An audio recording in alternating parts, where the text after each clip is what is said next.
Hello বন্ধুরা, সবাই কেমন আছো? আশা করি ভালো আছো। তোমাদেরকে আজকে একটি ছড়া শোনাবো। ছড়ার নাম আমাদের ছোট নদী। লিখেছেন রবীন্দ্রনাথ ঠাকুর। আমাদের ছোট নদী চলে বাঁকে বাঁকে, বৈশাখ মাসে তার হাঁটু জল তাকে। পার হয়ে যায় গরু, পার হয় গাড়ি, দুই দার উঁচু তার, ডালু তার পারি। চিক চিক করে বালি, কোথা নাই কাদা,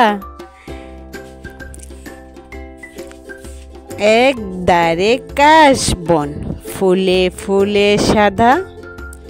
কিচিমিচি করে সেতা শালিকের ঝাঁক, রাতে উঠে থেকে থেকে শিয়ালের হাক।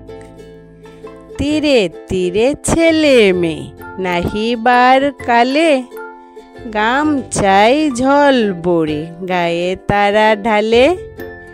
সকালে বিকালে কবু নাওয়া হলে পরে, আঁচলে ছাখিয়া তারা ছোট মাছ ধরে।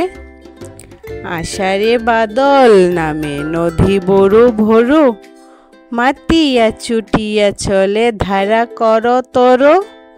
দুই কূলে বনে বনে পড়ে যায় সারা, বর্ষার উৎসবে জেগে উঠে পাড়া। ধন্যবাদ সবাইকে।